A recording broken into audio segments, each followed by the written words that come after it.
오늘은 뭘 할까 너무 생각이 많아가지고 막 준비했는데 결론 아무것도 준비가 안 됐다는 뜻이에요. 그래서 그 중에 하나를 급하게 선택했어요. 그래서 오늘은 이제 김상훈 목사님께서 이제 종말론을 하고 있는데, 특별히 이제 무천년주의입니다. 무천년주의의 핵심은 우리 장로교를 비롯하여 종교개혁에 이르기까지 무천년주의로 갑니다.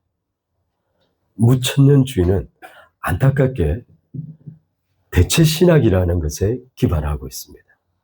근데 대체신학을 이제 우리 김상훈 목사님께서 앞으로 무천년을 쭉 하실 거라, 이제 오늘은 제가 대체신학을 좀 다루려고 합니다.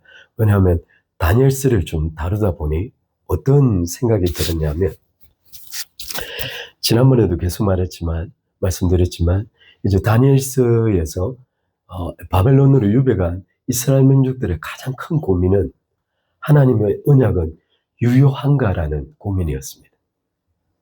왜냐하면 지난번에 말씀드렸지만 결국 바벨론의 588년 7월 달에 느부갓네살이 예루살렘으로 쳐들어왔을 때 실은 590년 11월 달부터 이미 쳐들어왔어요. 590년 11월 달에 바벨론에 쳐들어와서 이미 포위를 했습니다. 그게 588년 4월 달까지 지속됐으니까 약 16개월 동안 성을 에워쌌던 거예요. 그러니까 시드기야가 배반을 하자 쳐들어왔던 거죠. 예레미야서 37장에서 38장까지 계속 예레미야가 시드기야에게 배반하지 말라고 계속 경고합니다. 왜냐하면 시드기야가 가만히 보니 바벨론의 군사가 그 당시 약 590명에 들어와 있었는데, 시드기야가 가만히 보니 바벨론의 군사들이 애국 군대가 무서워서 예루살렘을 버리고 도망을 간 거예요. 시드기야가 봤더니 예루살렘이 애국 군대가 올라와 주면 뭔가 빛이 있겠다는 생각이 든 거예요. 그래서 실제 여호와킴에서부터 쭉 시드기야에 이르기까지 모두가 다 친애국 정책을 펴니다. 그러니까 마지막에 시드기야가 바벨론 군대가 도망가는 것을 보고 마음에 약간 확신이 들었는지 조공을 중단하고 바벨론을 배반한 거예요. 그러니까 즉각 느부갓네살이 쳐들어와서 590년경 11월 달부터 588년 4월 달까지 성을 에워쌌으니까 10몇 개월 동안 그 안이 초토화됐던 겁니다. 실제 이 기록은 신명기 28장에 40몇 절에서부터 기록이 되어 있어요. 포위를 했을 때 벌어질 상황들이. 여자들이, 부녀들이 누군가 자기 집에 찾아올까봐 막 두려워하는 거죠. 그래서 그들이 싫은 거예요. 이게 신명기에 기록된 내용, 내가 정확하게 묘사하기 힘들지만 왜 그렇게 기록해? 왜 다른 사람들이 자기 집에 오는 것을 막 무서워했을까? 오늘 우리 아이를 잡아먹어야 하는데 신명기가 그렇게 기록해둔 거예요. 하나님께서 오늘 우리 아이를 잡아먹어야 하는데 다른 사람이 오면 같이 먹을까 봐. 지금 놀랍게 그 뒤에도 바벨론이 588년 7월 달에 완전히 망한 이후에도 그 뒤에도 또다시 계속 예루살렘이 망합니다. 특별히 AD 63년경에 로마의 폼페오 장군이 쳐들어오죠. 그때는 스룹바벨 성전이 BC 516년경에 이미 건축이 되어졌죠. 너무나 초라하게 만들어졌습니다. 솔로몬이 제가 정확한 규격을 모르는데 거기다가 얼마를 쏟아부었냐면, 다윗이 솔로몬에게 성전을 지으라고 남겨둔 금 달란트가 수십조에 달했어요. 수십조. 그러니까 제가 정확하게 그물어보면 예를 들면 50x50, 50의 건물을 짓는데 수십조를 다윗이 솔로몬에게 재산을 남긴 거예요. 거기다가 금과 은과 청동과 그 안에 들어간 백향목을 상상할 수 없을 만큼 쌓아놓고 다 물려준 거예요. 더 놀라운 사실은 솔로몬이 한 해에 무역을 통해서 받아들인 금 달란트만 제가 기억하고 6달란트. 상상을 초월하는 돈을 세금으로만 받아들였어요. 그야말로 다윗과 솔로몬은 성전에다가 금으로 발랐어. 근데 안타깝게 히스기야가 이 성전의 아름다운 모습을 바벨론 사람들이 들어왔죠.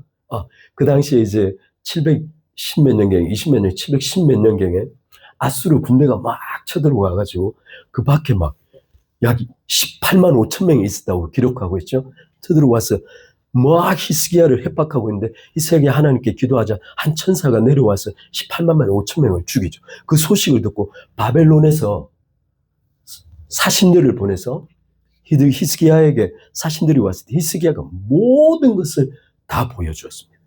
그래서 이사야가 히스기야에게 예언하죠.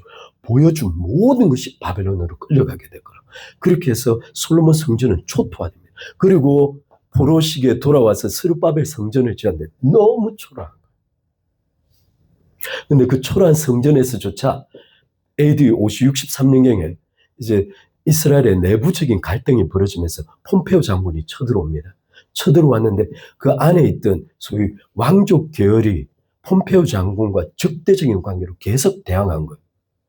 폼페오 장관이 참다 못해 로마에 대한 적대시로 생각하고 점령하기로 결정하고 군사가 들어간 거예요. 마지막에 폼페오 장군이 직접 지성소 안에 들어가 버립니다. 이스라엘은 이렇게 초토화돼서 여러분 알다시피 AD 70년경에 제가 오늘 기록을 보니까 스룹바벨 성전이 사라지고 난 다음에 AD 약 20년경에 헤롯 대왕이죠. 헤롯 대왕이 그 당시에 에돔 족속으로 헤롯 대왕인데 헤롯 대왕이 성전을 짓는데 엄청난 규모의 성전을 짓습니다. 그 기간이 심지어 외곽 지역을 수리하는 데만 AD 60년경까지 성전을 지은 거예요. 그러니까 약 80년 동안 성전을 계속 지었는데 불과 AD 60년 마치자마자 10년 뒤에 로마의 티투스 장군이 들어온 거예요. 결과는 어떻게 됐냐? 또다시 성전이 돌 하나가 남지 않냐고 모두가 다 초토화됐습니다. 심지어 티투스 장군의 군사가 불을 질렀는데 그 성전 안이 불로 완전히 초토화돼요. 이스라엘 백성들은 그것을 시점으로 뿔뿔이 흩어지게 됩니다. 실제 아까 AD 63년경에 폼페오가 딱 들어오자마자 다윗의 왕조가 끝납니다. 누가 왕이 되냐면 에돔 족속이죠. 에돔 족속은 유다 족속이 아니죠. 에돔 족속의 헤롯이 왕이 됩니다. 그리고 AD 70년경에 헤롯 성전이 파괴되죠. 그때부터는 완전히 제사 자체가 완전히 중단됩니다. 그래서 오늘 제3성전을 지으려고 하는 거죠. 이스라엘 백성들은 이런 과정을 겪었습니다.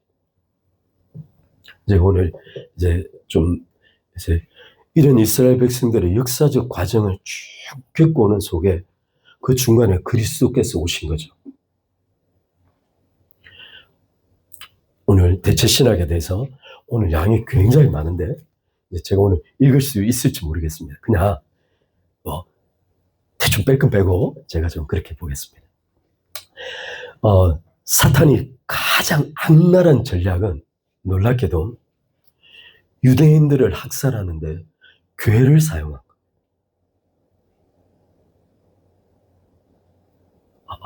여러분 이제 대체 신학 쭉 글들을 읽어드리겠지만 정말 가슴 아픈 스토리가 대체 신학에 쫙 들어와 있습니다. 정말 눈물 나는 스토리가 들어와 있습니다. 실제 교회가 이스라엘을 아주 적대시한 수많은 원인들이 있습니다.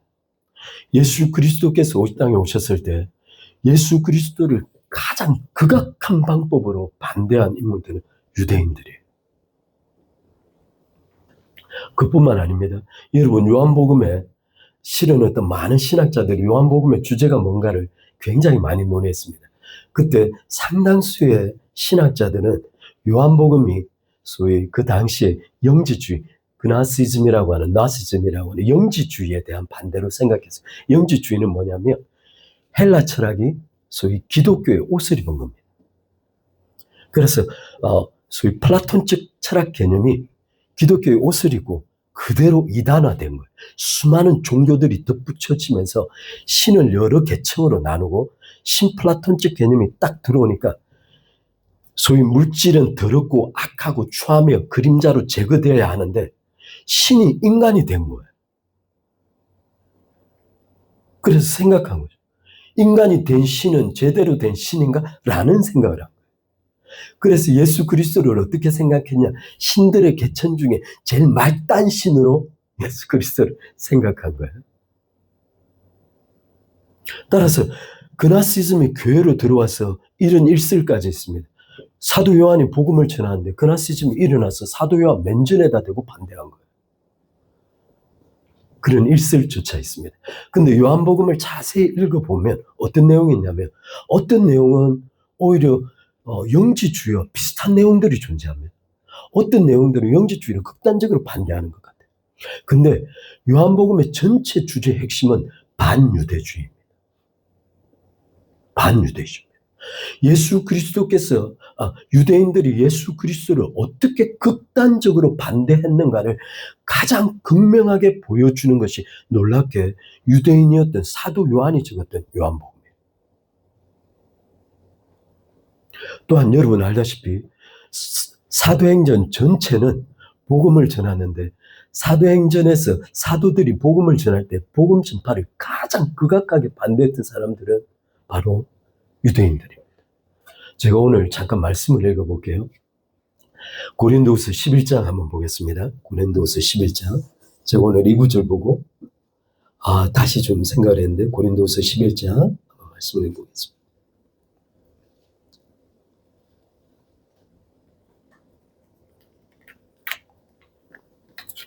재용이가 하도 고함을 지른다 그래가지고 제가 좀 조용히 하겠습니다.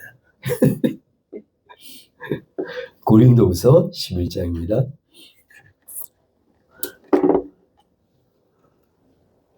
고린도후서 11장 4절에 보면 이렇게 기록하고 있습니다. 만일 누가 가서 우리가 전파하지 아니한 다른 예수를 전파하거나 혹은 너희가 받지 아니한 다른 영을 받게 하거나 혹은 너희가 받지 아니한 다른 복음을 받게 할 때는 너희가 잘 용납하는구나.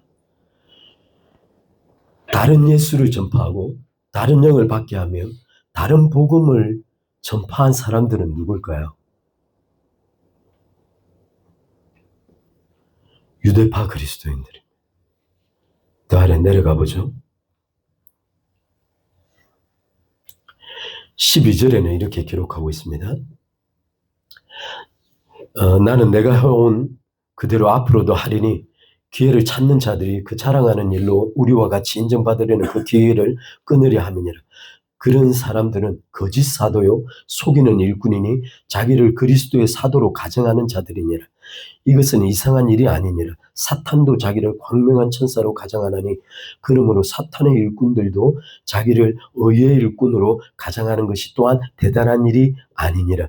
그들의 마지막은 그 행위대로 되리라. 이 지금 사탄으로 거짓 사도, 자기를 그리스도의 사도로 가장하는 자들이 누굴까요? 유대파 그리스도인들입니다. 그 밑에 내려가면 바울이 11장은 특별히 자기가 어떤 고난을 받았는가를 쭉 기록하고 있습니다. 11장 22절 내려가면 이렇게 기록. 그들이 히브리인이냐 나도 그러하며 그들이 이스라엘인이냐 나도 그러하며 그들이 아브라함의 후손이냐 나도 그러하며. 바울은 계속 자신을 누구와 비교하고 있을까요? 유대파 그리스도인들입니다. 23절에 그들이 그리스도의 일꾼이냐 정신없는 말을 하거니와 나는 더욱 그러하로다. 내가 수고를 넘치도록 하고 옥에 갇히기도 더 많이 하고 매도 수없이 맞고 여러 번 죽을 뻔하였으니 그 다음 구절입니다. 유대인들에게 40에 한 번 하나 감한매를 5번이나 맞았다고 기록하고 있습니다. 보통 40번에 한 번 감한매를 한 번 맞으면 죽는다고 합니다. 이것을 사도 바울은 유대인에게서 5번을 맞았습니다.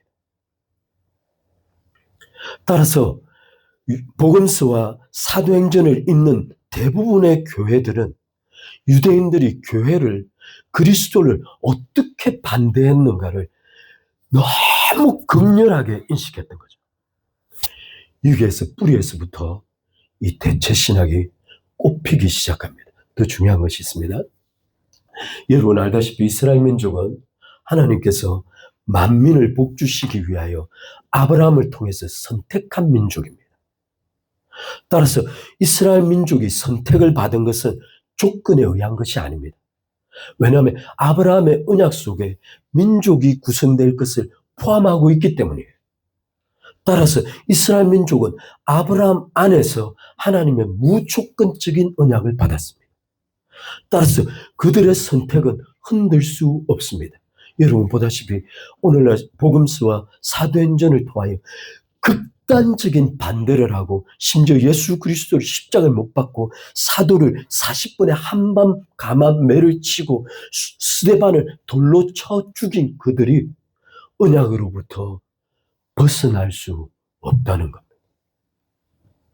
지금 이 말이 굉장히 중요한데요. 제가 좀 다른 말을 하겠습니다.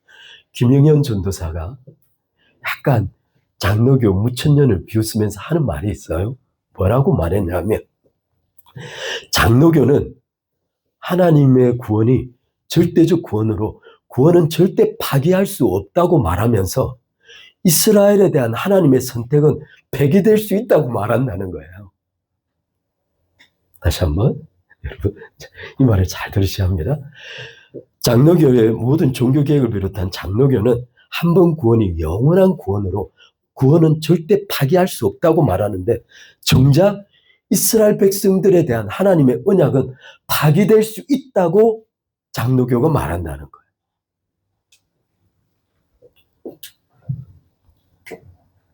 그럴 수 없습니다. 하나님의 언약은 파기되지 않습니다. 그걸 차례대로 살펴보겠습니다. 이스라엘은 진리의 원천인 성경이 주어진 통로입니다. 바울이 로마서 3장에 유대인들이 그러면 무엇이냐라고 말하면서 유대인들이 하나님으로부터 받은 특별한 은혜들을 쫙 나열하고 있습니다. 그 나열된 은혜들은 유대인들이었기에 가능한 은혜들이었습니다. 하나님께서 아브라함의 언약 속에서 유대인들을 통하여 특별하게 주셨으나 오늘 우리에게 성경을 주셨듯이 우리에게 주어진 성경은 그야말로 하나님께서 인류 전체에게 주신 진리의 유일한 기초입니다. 이것이 유대인들이 인류 전체에게 말한 미친 복이라면 가장 위대한 복입니다. 오늘 우리는 성경을 통해서 구원을 받았습니다.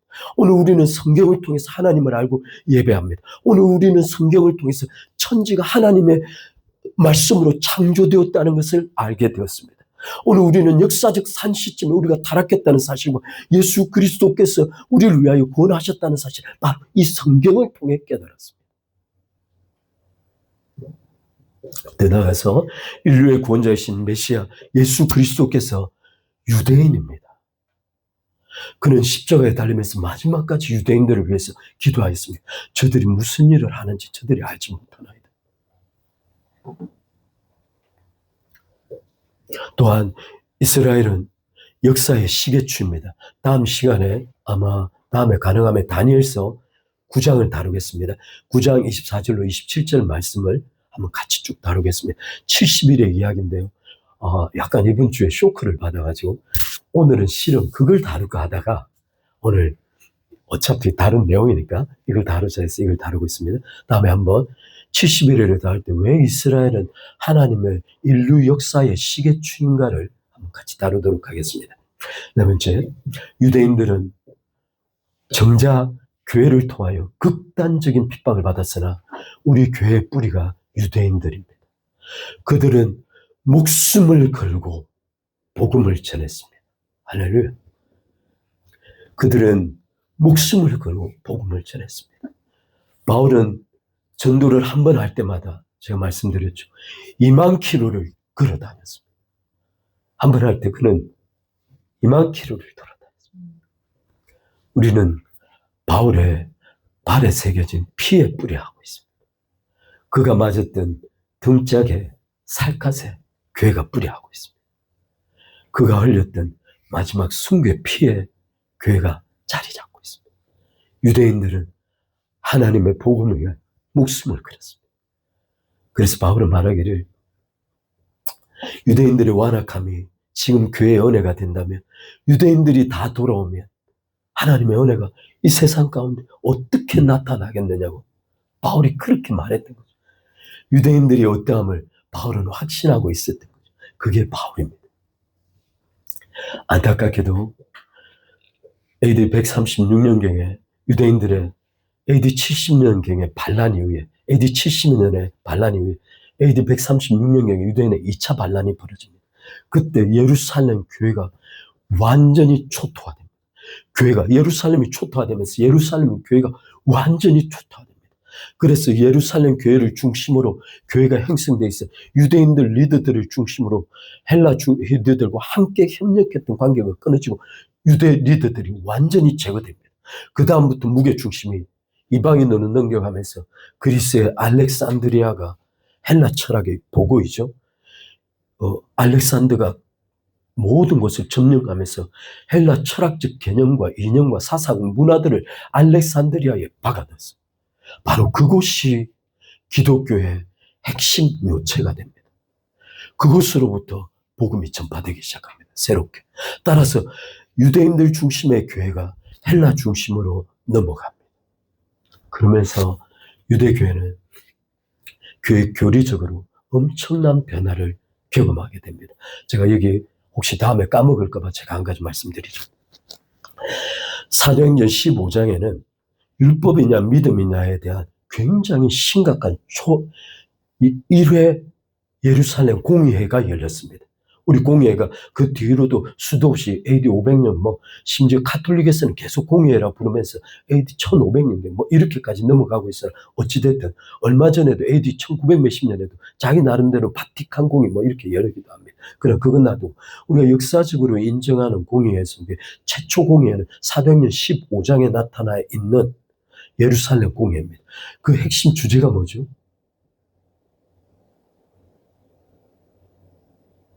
다 아시죠? 핵심 주제가 뭐죠? 믿음이냐, 율법이냐. 여러분, 이 안에 싸운 건 헬라파 리더들이 들어가서 믿음을 고소한 게 아닙니다. 유대 지도자들이 자기들 내부에서 며칠 동안에 걸친 정말 피 튀기는 논쟁이 벌어졌습니다.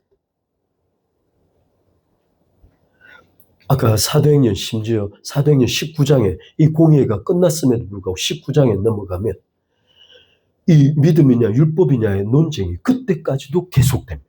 바꿔 말하면 공의회가 공식적 공문을 발표했음에도 불구하고 유대인들 일부 지도자들 사이에서는 여전히 율법에 대한 집착을 가지고 있는 거예요. 그럴 정도로 심각한 문제였습니다. 그런데 예루살렘 공의회에서 율법으로는 절대 구원받을 수 없다라는 교리를 확증시킨 인물들이 누구냐면 바로 유대인들입니다. 왜 그랬을까요?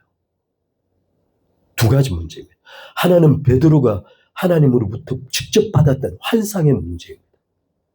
그는 환상을 보고 하나님께서 하늘에서 보자기를 내려주어서 무언가 짐승들, 하나님께서 먹지 말라고 명령하셨던 기는 것과 비늘 있는 것과 비늘 없는 것과 소위 굽이 없는 것 또는 되새김질 안 하는 동물들이 더러운 것들이 막 들어가는데 하나님께서 먹으라고 말씀하시죠.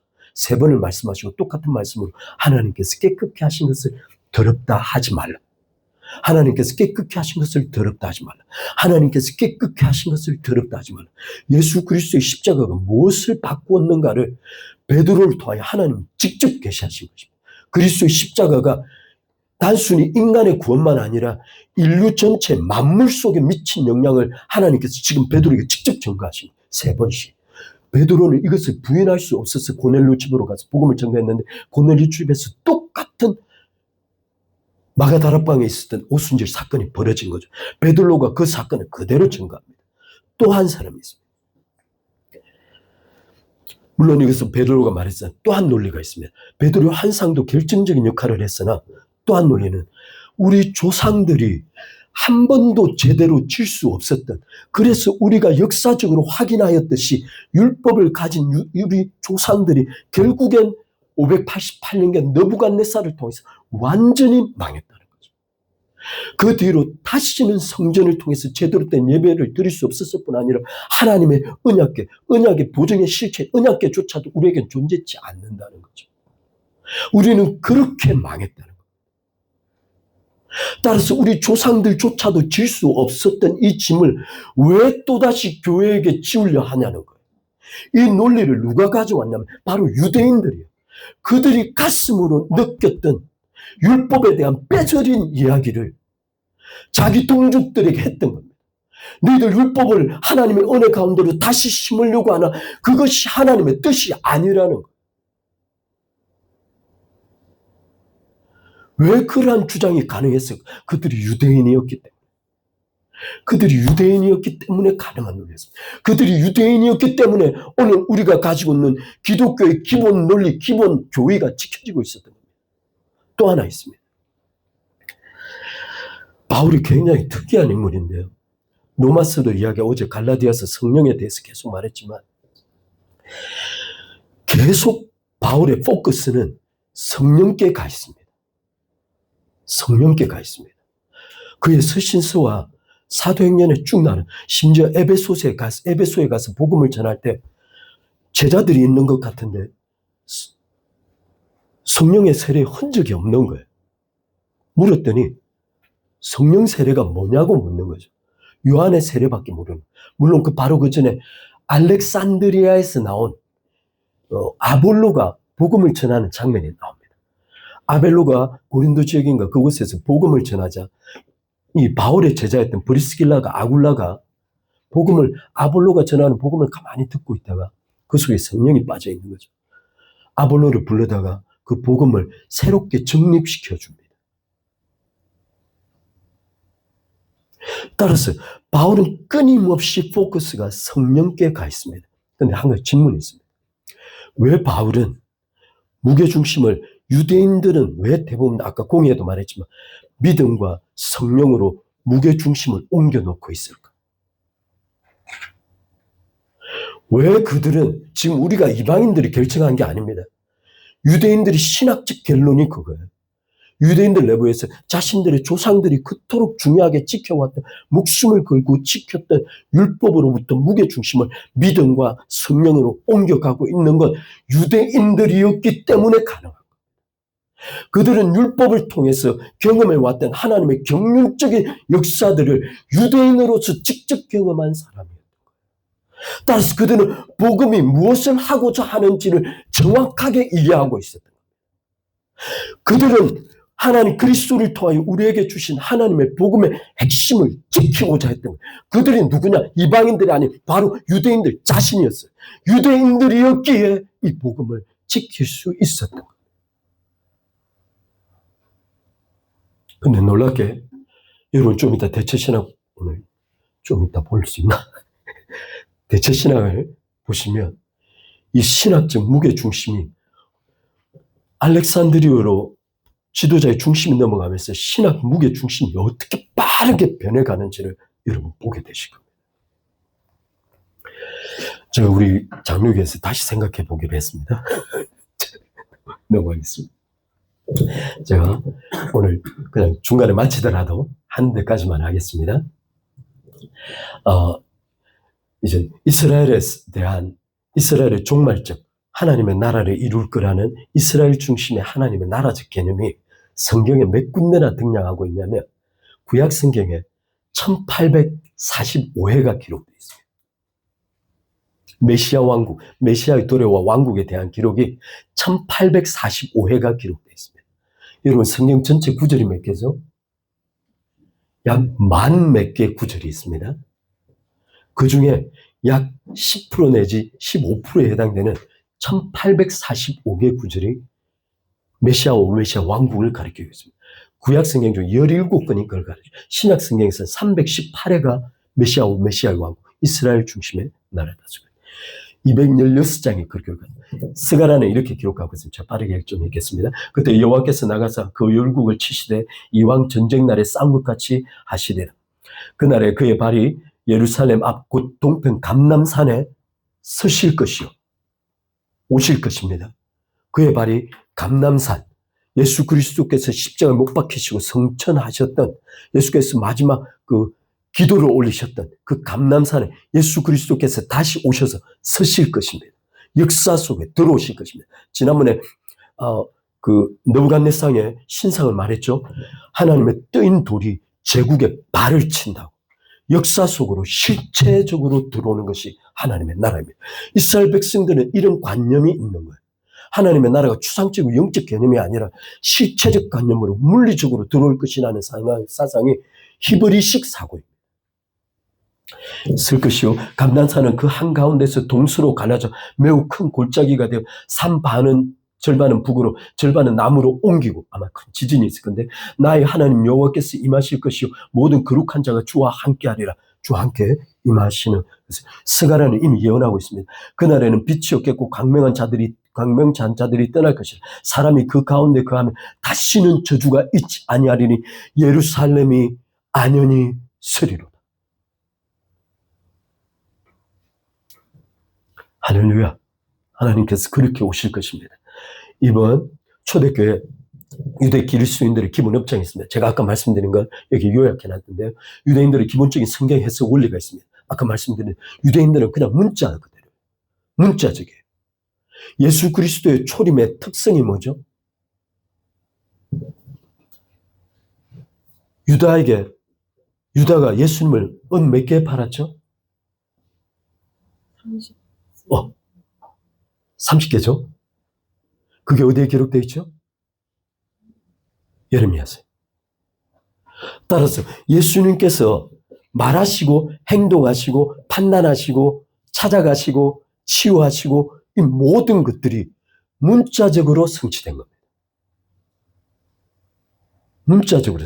유대인들은 그런 사고방식을 가지고 있습니다. 그리고 하나님께서 실제 그렇게 성취하셨습니다. 그런데 우리 장로교는 이 문자 중심의 해석을 바꿔서 모두를 알레고리, 비유로 다 바꿨어요. 유대인들을 배제하려고. 제가 좀 보겠습니다. 아까 유대인들이 보았던 복음, 헬라인들이 보았던 복음, 아까 유대인들의 136년경에 제2차 유대인 그 학살이 시작되고 초토화가 되면서 예루살렘 중심의 교회가 알렉산드리아 중심으로 교회로 넘어가면서 신학적 구조와 기둥이 완전히 바뀝니다. 이걸 여러분 이해하셔야 합니다. 다행스럽게도 우리가 가지고 있는 신약 성경의 모든 신약 성경은 누가 기록한 거죠? 대부분 다 유대인 사도들이 기록했습니다. 물론 사도행전, 누가복음 이런 것들은 누가가 기록했죠. 그러나 누가는 의사라 굉장히 객관적으로 사실적인 것을 기록하려고 했습니다. 따라서 서신서, 신학을 구성하고 있는 서신서의 대부분들은 유대인들 지도자들과 사도들에 의해서 기록되어져 있습니다. 오늘 제가 몇 개지만 더 하겠습니다. 대체 신학이 시작된 건 약 AD 100년경에 이게 바나바 서신의 내용인데요. 이건 바나바 서신은 정경이 우리 성경 속으로 포함될 법한 책입니다. 그 속에 뭐라고 기록했는지 한번 읽어드리겠습니다. 구약은 절대 문자적으로 해석해선 안 되고 오직 알레고리, 비유적으로 해석해야 한다. 오직 기독교만이 구약을 해석할 수 있다. 땅의 사고를 가진 육체적 유대인들은 감춰진 성경의 진리를 이해할 수 없으며 그 결과 아브라함에게 주어진 언약의 약속을 영원히 박탈당했다. 이미 AD 100년경에 정경으로 포함될 뻔한 기록 속에 유대인들에 대한 입장을 이렇게 밝히고 있는 겁니다. 여기에 정확하게 몇 단어가 딱 보면 뭐가 들어와 있죠? 신플라톤주의, 플라톤의 철학적 개념이 딱 들어와 있습니다. 땅에 속한 사고를 가진 유대인들. 제가 그 다음 읽어보겠습니다. 이때부터 로마와 유대교로부터 극심한 핍박을 받았던 그리스도인들 사이에 어떤 소문이 돌기 시작했냐면 유대인들은 신을 죽인 자들이다 라는 개념이 돌기 시작했습니다. 유대인들은 신을 죽인 자들이다 라는 개념입니다. 이때부터 교회 지도자들 중 일부는 유대인들을 배제하기 위해 성경 해석의 기본 원리였던 문자 해석을 버리고 알레고리한 해석을 받아들입니다. 아까 스가랴서 같은 경우도 제목을 완전히 바뀌어서 교회를 위한 것으로 제목을 바꿉니다. 칼빈 주석을 읽어보면 그의 모든 선지서 해석이 교회 중심으로 되어 있습니다. 가끔 은혜도 되지만 가끔 시험을 들기도 하는 거죠. 성경이 이게 맞나 이런 생각이. 제가 그 밑에 선교자 유스티우스 2세기에 이게 AD 100년경에 2세기 초에 있습니다. 2세기에 선교자 유스티우스는 이렇게 말했습니다. 하나님께서 이스라엘과 맺으신 언약은 더 이상 유효하지 않으며 이방인들이 유대인들을 대체하였다. 교회가 참된 영적 이스라엘이다. 오늘날 우리의 신학 개념을 그대로 가지고 있습니다. 이미 2세기의 그 신학 개념입니다. 유대인들의 고난과 추방과 핍박은 어려운 분을 죽였기에 내려진 공평하고 정의로운 결과다. 많으니까 제가 빨리 하겠습니다. 이 세기에 또 사도 요한과 순교자 폴리카브의 제자로 여겨졌던 이레니우스는 신학적으로 굉장히 중요한 분입니다. 그가 뭐라고 말했냐면 유대인들은 하나님의 은혜에 대한 상속권을 박탈당했다. 이는 그들이 하나님의 아들을 거부하고 그분을 죽였기 때문이다. 알렉산드리아 클라멘트는 이렇게 말했습니다. 이스라엘이 하나님을 거부하였기에 참된 이스라엘로서의 지위를 박탈당했다. 카르타고의 터툴리안, 굉장히 신학적으로 중요한 신학자죠. 예수님의 죽음을 유대인의 탓으로 돌리며 그가 뭐라고 말했냐면 그들은 하나님으로부터 영원히 버림받았다고 선언했습니다. 특히 창세기 25장 23절에 그 에스와 야곱이 태어나는 장면이죠. 그걸 어떻게 해석하냐면 알레고리적으로 해석하여 큰 자가 작은 자를 섬기리라. 큰 자가 에스가 장차 야곱을 섬기게 되리라는 이 기록을 말하기를 유대인들이 교회에 종속되어 교회를 섬기게 될 거라고 해석한 거예요. 지금부터 해석적으로 완전히 뒤틀리게 됩니다. 넘어가겠습니다. 제가 많이 있으나 3세기 카르타고의 키프리아누스는 이렇게 말했습니다. 유대인들은 하나님을 떠나 그 은혜를 잊어버렸으며 기독교인들이 그 자리를 물려받았다. 우리 그리스도인들이 기도하며 하나님을 우리 아버지라고 부르는 것은 하나님께서 더 이상 유대인의 아버지가 되시기를 멈췄다는 것을 의미한다. 이렇게 해석했습니다. 알레고리 해석을 완성한 알렉산더 오리겐이 굉장히 중요한 인물인데 오리겐은 반유대주의를 낳은 결정적인 원인을 제공합니다. 이 사람의 영향력이 히틀러에게까지 영향력을 미치게 됩니다. 오늘 제가 알 수 있으면 좋은데 모르겠습니다. 유대인들은 이전의 상태로 결코 회복될 수 없다고 확신한다. 이스라엘은 완전히 멸망당했다. 왜냐하면 인류의 구원자를 대적하며 모의했던 가장 부정한 범죄를 저질렀기 때문이다. 때문에 예수께서 이러한 고난을 당하신 도시는 철저하게 예루살렘은 소멸되고 유대 국가는 전복되고 하나님께서 그들에게 주신 행복으로의 초청은 다른 이들 곧 기독교인들에게 전달되는 것이 마땅하다라고 겔수스 반박에 기록해 놓았습니다. AD 313년 콘스탄틴 대제의 밀라노 칙령입니다. 그 318년에 기독교가 완전히 공인돼서 기독교가 로마의 국교가 되죠. 기독교가 국교가 되며 그동안 누적되어 온 대체신학, 반유대주의가 법제화되기 시작합니다. 이제는 법으로 유대인들을 핍박하기 시작하는 거죠. 교회에는 특혜를 주는 대신 교회는 특혜를 주고 유대인 해당에는 금지되었으며 AD 315년경에 발표된 다른 칙령은 유대인들이 범법할 경우 화형시키는 것을 법제화시켰습니다. 이후 랍비들의 사법권이 독립적인 권한을 가지고 있습니다. 랍비들의 사법권을 축소시키고 유대교로의 개종을 금지하고 유대인들에게는 고위직이나 군 복무가 금지되었습니다. 이후 교회는 죄인들을 향한 복음이 아니라 적들을 제압하는 정복자로서 유대인들을 대하기 시작하는 거죠. 이게 너무 심각해서 제가 그냥 이 구절들이 너무 많으니까 4세기 설교에 대한 황금의 혈압 불렸던 유명한 설교자 크리소스톰은 이렇게 말했습니다. 회당은 사창가요 극장일 뿐 아니라 강도의 소굴이며 들짐승의 잠자리이다. 유대인들은 사탄 들린 고질적 살인자들이다. 방탕하며 술에 취해 돼지 같은 태도를 보인다. 그래서 나는 유대인들을 저주한다. 그는 유대인들은 용서받을 수 없으며 유대인들에게 대한 해모는 기독교인들의 의무이다. 유대인들은 사탄을 숭배한다고 주장했습니다. 4세기 미션의 앰브로스는 한데 어거스틴의 스승이죠. 이렇게 말했습니다. 유대인들은 어거스틴의 스승입니다. 지금 우리 칼빈의 기초가 어거스틴까지 가는 거죠. 우리 장로교 기초가 어거스틴의 뿌리를 받고 있습니다. 신학의 상당 부분이 어거스틴의 뿌리를 받고 있습니다. 근데 어거스틴의 스승이 뭐라고 말했냐면 유대인들은 세상에서 가장 무지한 자들이다. 가장 호색하며 탐욕적이며 약탈한다. 그들은 그리스도를 죽인 배반자들이다. 사탄을 숭배하는 그들의 종교는 질병이다. 그들은 그리스도를 죽인 혐오스러운 자들로 하나님을 죽인 데에는 속죄, 관용, 용서의 길이 없다.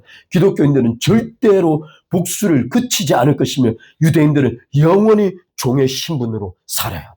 이 사상이 어거스틴에게 그대로 적용됩니다. 어거스틴이 뭐라고 말하냐면 하나님께서는 왜 유대인들을 계속 존재하도록 두실까요? 라고 누구한테가 질문을 받았습니다. 그가 한 말입니다. 유대인들은 죽어도 마땅하지만 회당에 대한 교회의 승리의 증인으로서 회당에 대한 교회의 승리를 증거하기 위해서 이 땅을 류랑하도록 운명 지어져 있다는 거예요. 그는 대체 신학의 또 다른 하나의 주춧돌을, 그것이 바로 무천년설입니다. 그는 무천년설을 주장하며 천년왕국은 유대인들의 중심으로 메시아 왕국이 아니라는 거예요.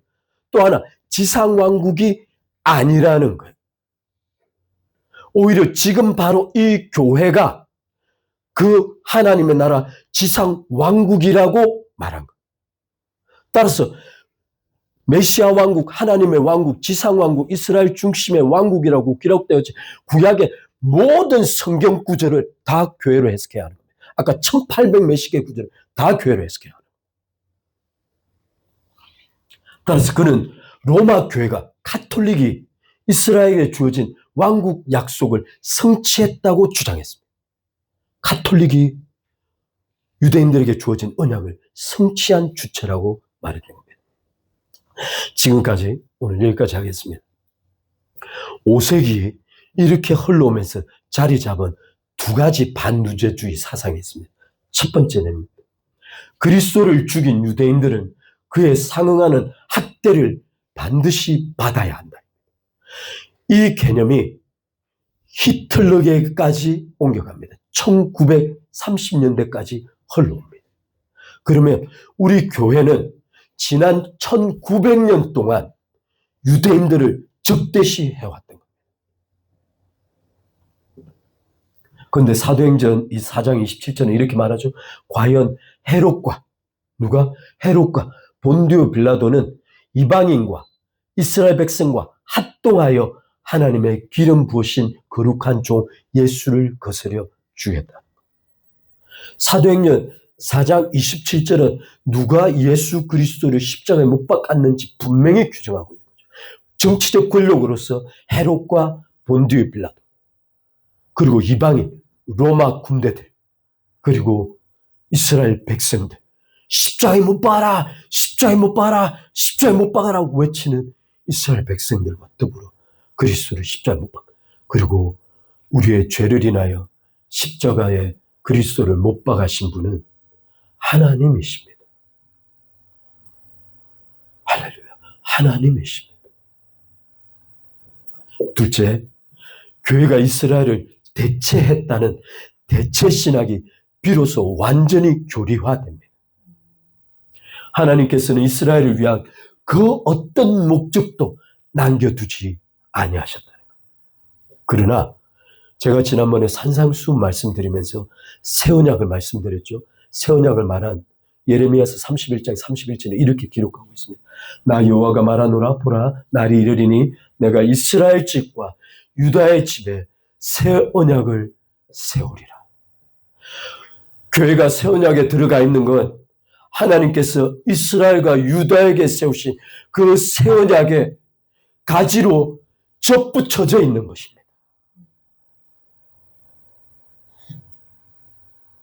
할렐루야. 하나님은 이스라엘과 유다를 버리지 아니하십니다. 나중에 이 성경 구절은 다음 주에 제가 쭉 읽어드리겠습니다. 이때부터 교회의 뿌리였던 유대인들은 교회에 접근조차 할 수 없는 민족으로 악마화되고 사회에서 추방되고 격리되고 핍박받기 시작합니다. 이 교회의 이 같은 악의적인 악마적인 교회가 결국 홀로코스트를 만들어냅니다. 나중에 다음 주 말씀드리겠지만 이 홀로코스트는 우리가 기독교가 1900년 동안 키워오고 양육해왔던 이 반유대주의는 오늘날 반시오니즘으로 또 옮겨가 있습니다. 결론 내겠습니다. 여러분 아까 처음에 보셨다시피 하나님의 언약은 절대 변개할 수 없습니다. 김영현 전도사가 정확하게 지적했듯이 이스라엘이 언약을 상실할 수 있으면 우리는 우리의 구원을 상실할 수 있습니다. 따라서 이스라엘을 향한 하나님의 언약은 아브라함의 언약의 일부입니다.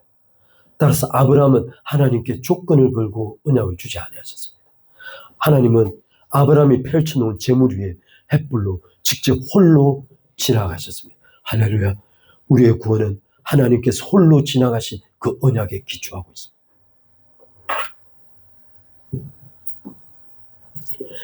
말씀드린 대로 유대인들은 사도행전 복음서를 통해서 정말 상상할 수 없는 일을 행한 것이 사실입니다. 다음 시간에 루터의 사건을 좀 같이 볼 텐데요. 루터가 경험했던 그 극단적인 변화, 히틀러가 가장 존경했던 인물 루터, 그가 겪었던 변화가 유대인들이 교회에 보여주었던 그런 극단적인 반응이 어떤 결과를 초래했는지를 보여주기도 합니다. 맨 마지막 아침에 아까 말씀드렸던 다니엘서 9장 24절로 27절은 바로 그 유대인들을 마지막 때에 하나님께서 구원하시겠다는 것이 마지막 한 일회입니다. 할렐루야. 그렇게 극악하게 그리스도를 핍박하며 교회를 저항했던 그 유대인들을 끝까지 사랑하셔서 마지막 예수 그리스도의 재림하실 때 그들을 변화시켜서 남은 자 모두를 그리스도를 믿어 하나님의 자녀로 삼겠다는 것이 하나님의 언약의 마지막 시대의 결론입니다. 할렐루야. 하나님은 우리를 그렇게 끌고 가고자 하십니다. 우리의 구원은 그렇게 이루어져 있습니다. 우리 하나님은 그렇게 우리를 인도해 가실 것입니다. 때로 우리에게 주어지는 아버지로서의 징계와 아픔과 고난이 있을지라도 이스라엘 백성들의 언약을 절대 놓지 아니하시고 아들을 죽였을지라도 나중에 그 아들을 통하여 다시 구원해 내시라는 하나님의 약속처럼 우리의 그 어떠한 모습도 상관없이 하나님은 우리를 끝까지 하나님의 땅으로 하나님의 나라로 인도하여 가실 것입니다. 할렐루야. 할렐루야. 우리에게 주신 하나님의 구원이 곧 이스라엘에게 주신 하나님의 약속입니다. 할렐루야. 같이 기도하겠습니다.